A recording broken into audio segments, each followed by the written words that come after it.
Two of the biggest struggles that I see for Christian men is number one, sexual purity, and number two, their body. Now, those two things can group together as one, and that's really what we're going to be talking about today. I want to take some time to go over First Corinthians chapter 6, verses 12 through 20. So if you have those, I'd encourage you to kind of read along with this and kind of treat this as almost a Bible study.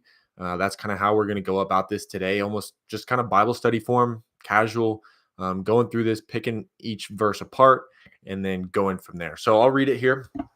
First Corinthians 6, starting with verse 12, going all the way to the end. So it says, I have the right to do anything, you say, but not everything is beneficial. I have the right to do anything, but I will not be mastered by anything. You say food for the stomach and stomach for the food, and God will destroy them both. The body, however, is not meant for sexual immorality, but for the Lord, and the Lord for the body. By his power, God raised the Lord from the dead, and he will raise us also. Do you not know that your bodies are members of Christ himself?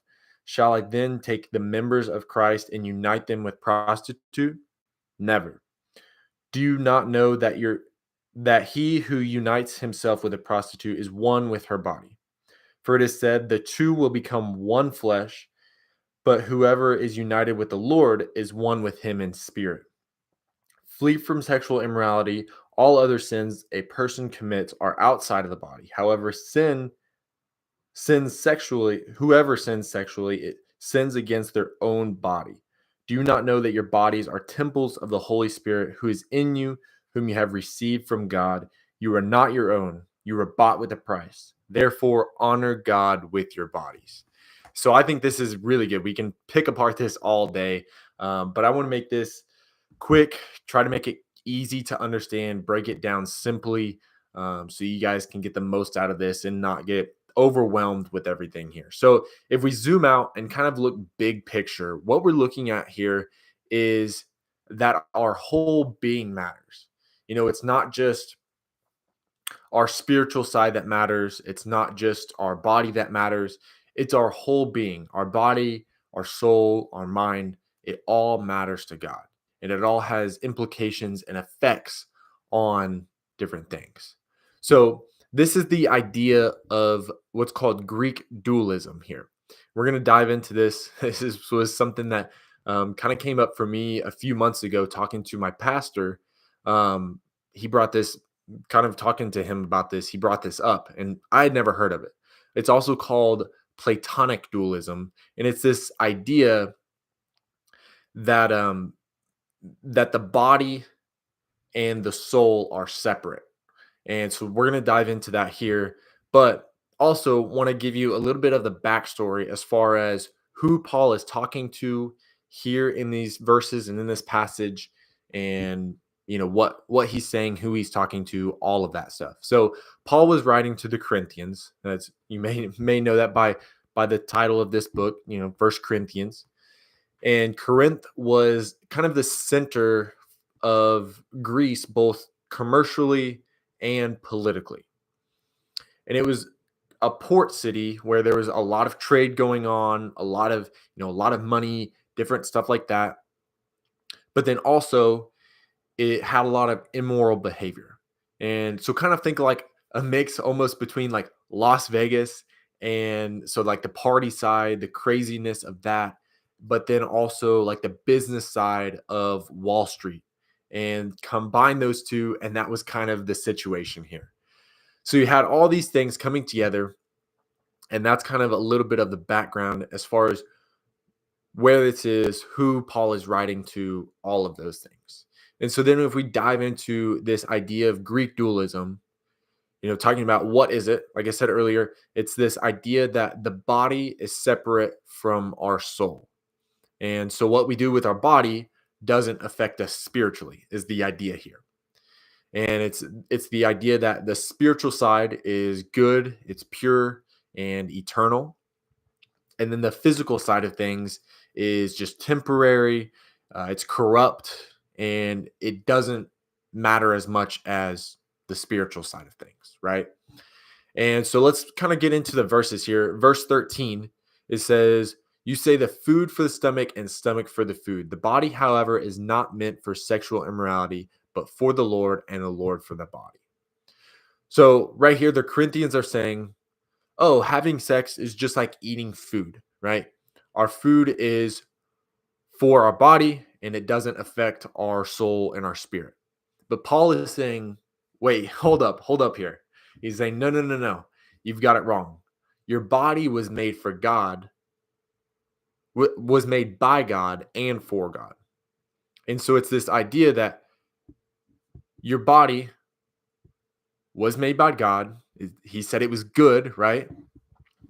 And it's made for God. And so it does have significance with what you do with it. And it does matter. And so what you do with your body has spiritual impact. That's what he's kind of talking to here. And so Paul is saying this idea of your body and the spirit being two separate things is corrupt thinking. That's not how we should be thinking. And so let's kind of go through this here. Greek dualism says the body is bad and the soul is good. Whereas the biblical view of this would be that the body and the soul are both God's creation, right? We see this in Genesis 1:31. And then Greek dualism says salvation is the escape from the body, where a biblical view would say that salvation is the redemption of the body and the soul, right? We see this Romans 8:23. And then again, going back to Greek dualism, the goal is to go to heaven and to leave earth. Whereas the biblical view of this would be that the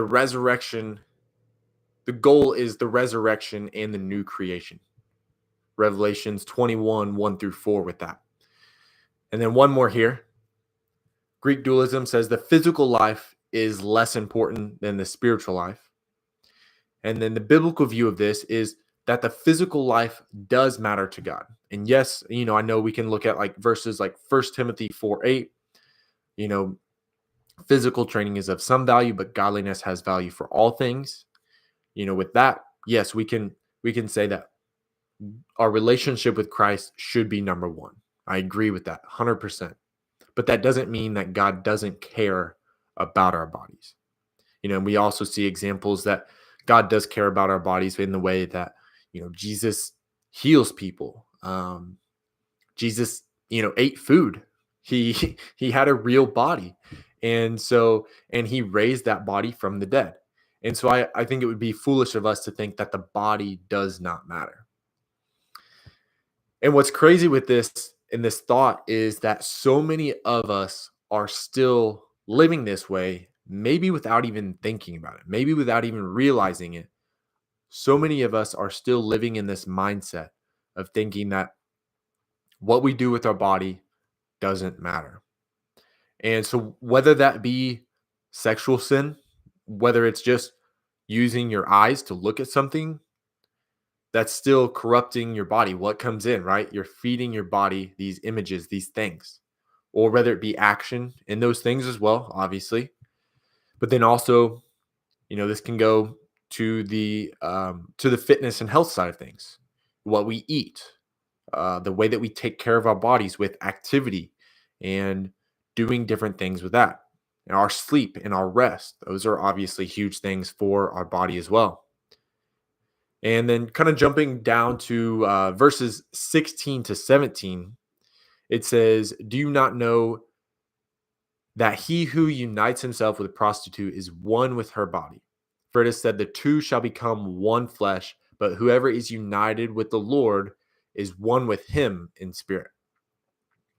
So right here we see the uniting of two people sleeping together is a spiritual act of this two becoming one, right? So it's a physical act that is also spiritual at the same time.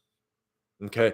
And then what you also see is this higher union of your relationship with Christ and your relationship with God as becoming one when you become a believer, right? And so it's this idea that if you're a believer, then you are united with Christ. You are united in relationship with God. And so there's this comparison of kind of this comparison of these two things. Obviously, they are way different. Um, there's obviously huge differences there, but both are spiritual, right? And both have implications on your whole being, not just one piece of it. But one is detrimental and one is good and the perfect model for the kind of unity that should be marked by a Christ-like marriage, right? Which is obviously the union with God, right? Like that's what we should strive for in our marriages. And then lastly, we'll jump here to verses 19 and 20, which says, "Do you not know that your bodies are temples of the Holy Spirit who's in you, whom you have received from God? You are not your own, you were bought with a price. Therefore, honor God with your bodies." And so I think this verse really just sums everything up really well for us in that the way that we treat our bodies matters, like I've said probably a few times here in this video. But our bodies are sacred and should be treated as sacred. And so to wrap this all up, I think another verse that kind of goes along with this well here is Mark 12:30. And it says, "And you shall love the Lord your God with all of your heart, all of your mind, all of your soul, all your mind, all your strength." So it's this idea of it's not just one thing or the other. It's that you're loving God with all that you are, in everything that you do, in who you are, in what you're doing, who you're becoming, is an opportunity to give thanks, to worship God, whether it be doing the dishes, whether it be the food that you eat, your relationships is an opportunity to give thanks to your creator, to worship God, and an opportunity for obedience, right? And so that's really what I see here in this passage and in these verses is that it matters to God. It really does. And so, anyway, guys, that's what I've got for today. I do have a free 7-day faith and fitness blueprint for men. I've got it linked down in the description below in this video. If you guys want to check that out. Be sure to go down there, click on it, put in your email. It'll send it to your email, and it's totally free. And you'll get that 7-day blueprint for you to go through to improve on a lot of these things that we talked about here today. So, hope you guys enjoyed that. And until next time, guys, have a blessed day. And I'll stay on here a little bit. Let's see here. We've got a comment. Doug, thanks for commenting, man. It was Jesus who took care of his body. He was not fat. He must have been strong to carry the cross. Yeah, that's a good point. I think we don't ever think about that side of things. Like, obviously the people back then, they walked everywhere. Like you said, Jesus had to be strong enough to carry the cross. So I'd be curious what kind of research or anything has been done, on that side of things. Yeah, I don't know. That's a good point. All right. Anybody else have anything here? Let me know if you guys have any questions. I'll stay on here for a few minutes. Got through that a little quicker than I thought I would, but yeah, hopefully that's useful for you guys. Hopefully, some of that is able to kind of change your mindset around things and is useful to kind of take into your everyday life with that stuff.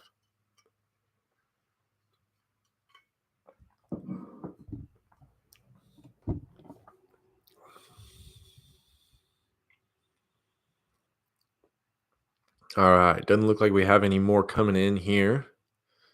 I appreciate you guys watching. Appreciate you guys joining in. Yeah, Doug. Too much fasting. What are my thoughts on too much fasting? That's a great question. I think at the end of the day, I think it comes down to the reason why you're doing it and what's the purpose behind it. If it's if it's to grow in your relationship with Christ, then I think something that that is almost a decision that you need to make in prayer um, and that kind of thing. If it's more just on the, oh, I want to lose weight, or something like that, then honestly I'm not a huge fan of fasting for that reason.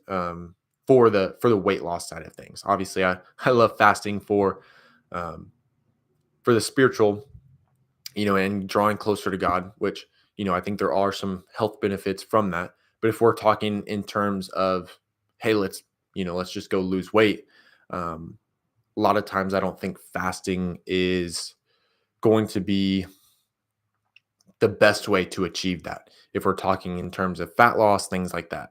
Um, if you're fasting for that reason, you're going to end up losing a lot of muscle, which obviously we don't want to do. We want to maintain as much muscle as possible and lose fat. And so fasting is going to obviously decrease your calories by a significant amount, and therefore you're probably not getting enough protein or adequate calories to maintain the muscle that you do have. And so that's where I'd be careful there with fasting. And obviously, there's some other concerns there, depending on how long you're talking. Um, but yeah, that's kind of what I would say. Just kind of first thoughts with that, as far as my thoughts on fasting there with that. Yeah, you bet, man. All right. Anybody else have questions here before we cap it off and head out? Happy to stay on here as long as we need to, but um, doesn't look like there's any more questions coming through at the moment.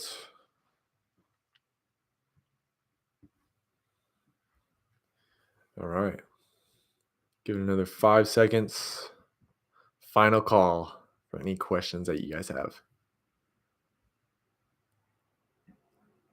All right. Well, I appreciate you guys joining in today and hope you guys have a blessed day. Let me know if you guys do have any questions. Feel free to follow me on Instagram, send me a message there, comment on any of my videos here on YouTube, send me an email, whatever it is. You guys, there's lots of ways to reach out. I'd be happy to help. And like I said, guys, we'll see you in the next video and have a blessed day.